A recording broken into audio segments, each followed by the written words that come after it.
чынында эле бул 10 миң деген 100 миң деген адамдар күтүп атат. Бул жерде бир болбогон нерседен бир мындай тукумдан кыргыз дебесек да, кеп бул жерде бир министрдин замында болбой атат. Бул кеп бул башка нукка бурбасак, бул эң керектүү мыйзам болуп атат. Буну жок жерден бир башка нукка буруп, элдин башын айландырбасак. Ошондой эле бул жерде бул кабиндин министрдин зам орун басары, сиз командаңыз менен дагы бир жанатан бери коллегалар айтып кетти. Бул жерде эң көңүл бура турган маселе ошол түзүлүп аткан комиссияларда, райондук деңгээлдеги комиссияларда. Ошолорду жакшыраак бир калыптасак, ошондой эле бул жердеги бир срогун дагы коюп койсок, эртең мисалы 1 айдан кийин күчүнө киреби мыйзам, же ушул күнгө чейинби? Ушул ортолукта биздин буга чейинки акимдер менен айыл өкмөттөр, айыл башчылар ортодо шылуундук кылып туруп, жер сатуу мафиясын түзүп келишкен. Ошого биринчи кезекте бир нормасын, срогун коюп койсок, жоопкерчилиги болсо ошолордунчу, өтө чоң бир чоң жоопкерчилик койсок. Себеби биз 1 ай каралып аткан моментте мына бүгүнкү күндөн баштап алар уже өздөрүнүн реакциясын башташат. Кайсыл жерди сатабыз, кандай кылып сатабыз деп. Ошон үчүн бир башка нукка бурбай бир срогун коюп койсок, же 2022 жылга чейин деп, мындан кийин кылбай турган кылып, негизги муктаждар алыш керек мунучу. Рахмат чоң. Гана президентибиздин чечкиндүү кадамга барып туруп,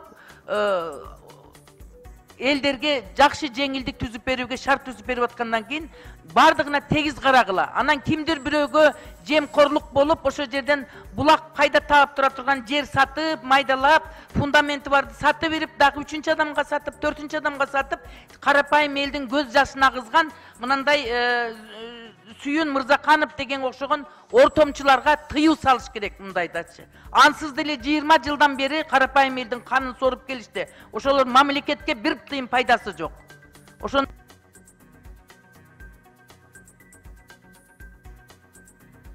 Рахмат. Суроо жана талкуу аяктады. Процедурный экинчи микрофон. Рахмат, урматтуу төрага, мен жарыш сөзгө жазылбай калып туруп, бирок ошол эле мезгилде бул маселе президенттин көзөмөлүндө. Бул нерсени абдан диккат караш керек, биринчиден. Экинчи маселе мына Кара Суу району боюнча эмне үчүн айтып атам? Кара Суу районунда Нариман айыл өкмөтүнүн мага чыгышты азыр элечи. Ушул нерсени мына мен жана комиссиянын жетекчилерине протоколдук тапшырма менен аларды абдан катуу диккат көзөмөлгө алышыбыз керек. Бүгүнкү күндө 1 апрелге чейин бардыгы жанагы мамлекеттик актыларды алып бүтүш керек. Туурабы? Срок 1 апрелге чейин, туурабы? Ошонун негизинде жанагы иштеп аткан бүгүнкү күндөгү мамлекеттик администрациянын башчыларын, акимдерди, айыл өкмөттөрдү абдан бир диккат көзөмөлгө алышыбыз керек да. Эмнеге дегенде, бул тигинин тууганы, бул мунун жердеши, же болбосо бул акимдин досу болуп туруп бөлүнбөш керек. Мына Надир Азимовна абдан жакшы айтып кетти азырчы. Жер мафиясына жол бербешибиз керек. Президент өзү мындайчасын айтканда, мына амнистияны жарыяладыбы? Ушул нерсени диккат көзөмөлгө алып атабы? Жөнөкөй, карапайым эл бардыгы бүгүнкү күндө ошол тийиштүү жер тилкелерин алып калсын деген ойду айтып кетмекчимин. Мен дагы бир жолу баса белгилеп айтам, мына стенограмма үчүн диккат протоколдук тапшырма берсеңиз, урматтуу төрага, комиссиялардын жетекчилерин жоопкерчилигин кароо боюнча алдын ала биз мындай стенограмма үчүн айтып коюшубуз керек. Рахмат. Рахмат. Аппарат тиешелүү протоколдук тапшырмалар берилсин. 4-чү микрофон. Алмаз Акунжанович, сизге суроо. Алмаз Акунжанович, сизге суроо да. Эски правительствонун структурасы да, Министерство сельского хозяйства да 4 зам болчу. Ну, эме боюнча. Азыркы жаңы структурасында 3 эле замы бар. Шерипов каким боком зам болуп отурат 4-чү? Ал жерде эме жок. Единица жок. Анан берде отурганы вообще законный бу вообще. Берге келип представлять этип эме кылып аткан замминистр болуп. Насколько он законно здесь сидит?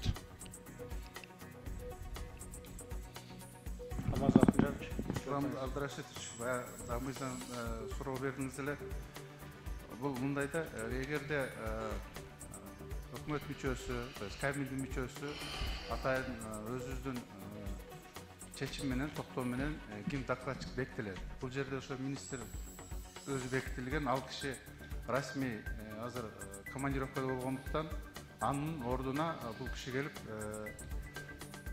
Жок, бул мындай да. Анан легитимдүү же баягы законный, незаконный деген ал эме бул кишинин баягы каминин төрагасы бекиткен орун басары кылып ал кишинин ыйгарым укугу.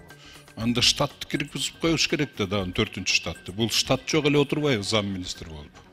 Азыр атайын бекиген баягы министрликтер билесиздер да баягы Же муну специальный ошого окшогон закондорду проталкивать үчүн шунун үчүн алынганбы? Же эмне? Мен баягында деле айттым. Азыр бул кишини именно ошого окшогон закондорду түртүш үчүнбү, бүт баарын келип уговаривать этиш үчүнбү? Же эмне үчүн алды муну зам кылып? баягыда мага суроо бердиңиз эле, мен ошол жооп берип коеюн. Тиешелүү териштирүүлөр жүргүзүлөт. Эгерде сиз менен ошондой каршылыктарды көрсөтүп, башка сөздөр айтылса да, атак дайыма министрлердин орун басарды сиздерди угат, мыйзам талаасында иштешет. Жоопту айткан сөздөрүнө. Ошону жанагы мен мурда айткан немелерден ошо көңүлгө алып коюңуздар. Рахмат. Биринчи микрофон. Рахмат, Нарматов Атажурт, Кыргызстан. Урматтуу министрдин орун басары Алмазбек Ахунжанович. Азыркы мунапыс жашап жаткан үйлөрү боюнча гана болуп атат да, тамаркалары боюнчачы. Тилекке каршы, мисалы, биздин Окат районунда ушул амнистияга илешип атат, үйлөрү Токойдун жеринде болгондугу үчүн. Анын алардын үлүштөрү, огороддору башка эсебинде болуп калып атат да, бул амнистияга кирбей калып атат. Ошондуктан мына мыйзамдын 2-чи окуусунда ошол корук жерлер менен Токой чарбасындага тиешелүү 2 бөлүнүп кетти, билесиңер. Токой айыл чарба министрине, берки корук жерлер болсо экологияда калып калды. Ошондуктан мурдагы 2 бөлүнүп калды да. Ошондуктан мына мыйзамдын беренесине тиешелүүгө биргелешип отуруп туруп бир берене киргизейлик кошумча. Себеби эртең алда проблема болот. Үйүнүдө жашаганы менен ал огороду менен үлүшүнү пайдалана албай атат да. Ошондуктан аларды да биротоло ушул амнистия боюнча мыйзамга киргизип туруп, биротоло карапайым элдин тагдырын чечип коелук. Ошондуктан отурайлы дагы тиешелүү беренеге өзгөртүү толуктоо киргизейлик. Мисалы, Нокат районунда өзүңөр билесиңер, 130дан ашык үй бүлө Карагой жайлоосунда калып калган. Азыр амнистияга немесин киргиздик райондун акимдери менен биргеликте. Ал эми жердин үлүшү менен пайдаланган огородду корук жерде калып калып атат. Ошондуктан башма-баш жерде алмаштыруу жолу менен чече турган деңгээлде мыйзамга өзгөртүү толуктоо киргизели, мына юристтер отуруп алып туруп. Мисалы, айыл өкмөттүн bir Toğdog'u жеринен ошол немеге корукка пайдалана турган жерге алмаштырса, башма-баш баланска өтө турган деңгээлде чече турган маселени коюшубуз керек да. Түшүндүңүзбү, мен түшүндүрө алдымбы? Себеби бул Рахмат, 2-чи микрофон. Урматтуу төрага, урматтуу депутаттар. Урматтуу төрага, сиздин макамыңызга шек келип атат. Президент алып келген мыйзамды өкмөттүн мыйзамсыз замы алып келип атат деп. Буга бир айтып койбойсуңарбы? Бизге көрүнгөнүн алып келип атабы же болбосо урматтуу президенттин өкүлү? Каалаган киши эле мыйзамды алып келе береби? Эми кичине сүйлөгөндө да ойлонуп сүйлөш керек да. Биринчиден, төраганын макамына бул сөз шек келтирүү. Экинчиден, өкмөт президенттин өкүлүнө шек келтирүү. Эмне үчүн мыйзам мыйзамсыз кишилер алып келип бизге мыйзам түртүп атасыңар? Ушуну бизге ачык айтып койбойсуңарбы? Так. Бул биринчиси. Экинчиси, 100 миңдеген кишилер ушул мыйзамды күтүп атат. Шериповго берилгенден кийин алып келип бизге айтып атат. Эми ушундай жакшы мыйзамга шек келтирбеш керек да, мен жеке оюм. Анан мыйзамсызбы? Бул киши же мыйзам, он в законе или вне закона? Кыргызча, орусча берейинчи аягында суроону, түркчөдө айтайын.